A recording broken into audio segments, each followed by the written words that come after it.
It's so easy. You guys are going to love to do it. We have this bun for you and your family at home, and an extra one to give away as a gift with some cheese maybe. Why not? So today we're going to make our spring spice bun recipe. This is my favorite because this is my favorite season. It's the season I was birthed in, and it is beautiful weather. The weather is so nice right now. So instead of buying that $13 or $15 or sometimes even $20 box of bun, I'm going to show you how you can make it on your own. And for like $20, $25, you can make like 3-4 buns for you and your family, which is what I'm going to do. I bought a tin of cheese and I'm going to gift them for the spring season. So I'm here to show you guys exactly what is the ingredients that are needed. It's just so simple. Okay, so let's start. So this is brown sugar that we have here. You always want to use dark sugar because dark is better, and I'm never going to argue with you about it because it's just facts. This is 4 cups of self-rising flour, but I'm going to end up using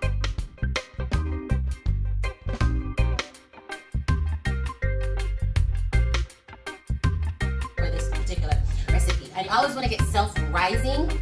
Not just self-rising flour is just your best bet. So this is a half of stick of butter. You can use margarine, but butter is typically everyone's favorite. This is, I use coconut milk when I make these recipes. I don't really use dairy things, but if something is a recipe for milk, I'm always gonna use coconut milk or almond milk. So that's something, maybe I'll try almond milk next time. Okay, so, and it looks a little brown here because I already had kind of put some of the sugar in it, and I did use, well, we might end up putting another cup of sugar in there as we get on. Okay, so also this is, this is vanilla and almond extract. I put them together here, so we're going to use a tablespoon of that. So we use a tablespoon of vanilla extract and a tablespoon of almond extract. This is tongue-tied right now. Okay, and what do I have this for? Oh, the butter. I was going to put the butter in here.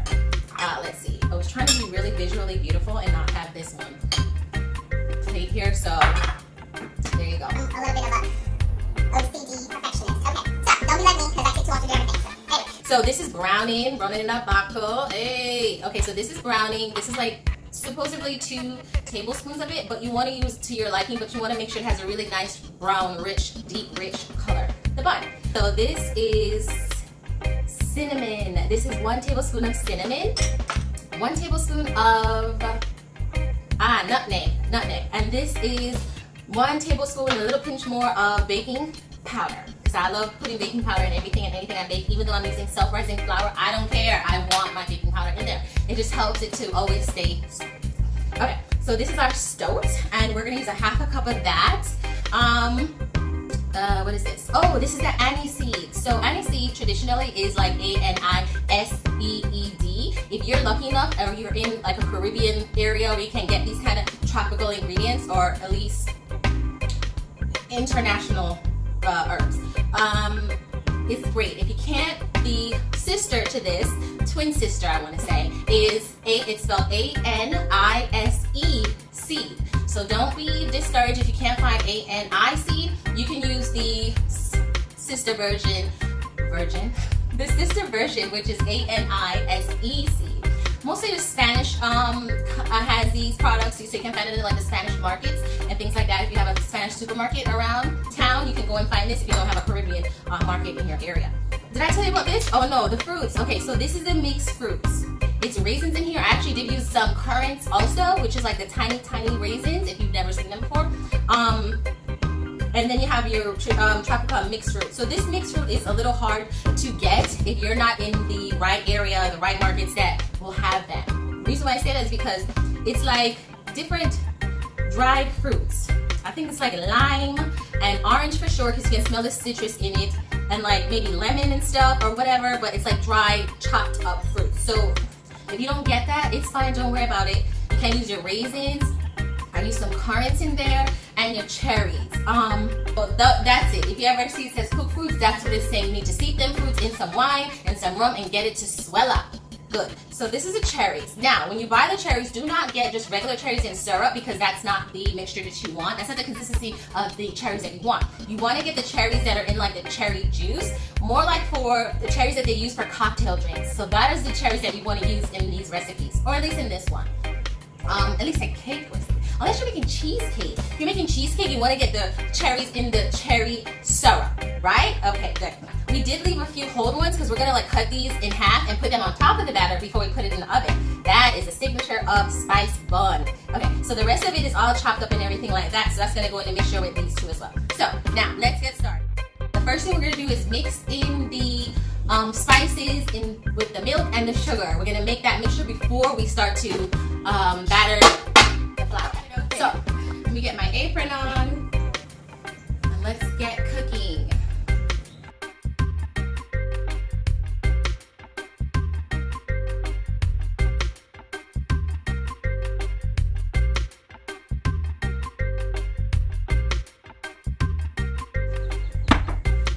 Here's the stout. This is the cinnamon. Nutmeg, vanilla, and almond extract. Put some of the bad boy wine in there. It's about a cup of wine to your desire, but you want to make sure it has a nice, rich, dark brown color. So it's going to look darker than you think while it's in the mixture. Okay, so because I forgot to strain the flour, I'm just going to use a white beater. Egg beater. Sorry, I'm going to use an egg beater and just try to get as much lumps out as possible. Let me go ahead and put the aniseed in. I don't know, my grandmother waits to put it in at this time. I guess you can put it into the liquid mix if you prefer. The aniseed kind of has a smell like black licorice to me. Don't pour all of it in at once because you want to make sure you're going to have enough. You want to make sure you don't have too much or you have enough flour. So you take your time and pour it slowly, little by little. Because you see, you want to still have a real thick consistency. You don't want it too wet.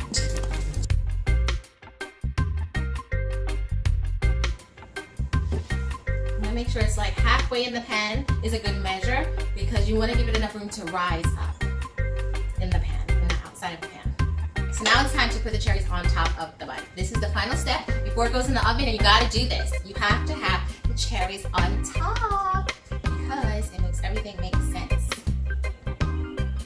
Separate them.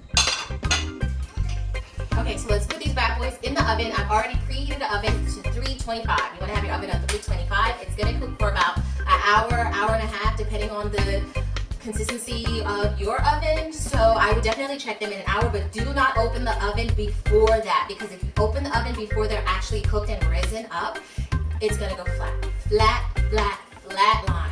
So don't keep checking the oven, just keep it closed for at least an hour, okay? For mix, I used 2 cups of water and 2 cups of sugar, and I just melted it down. You have to base the cake with this after it's done when it's still warm.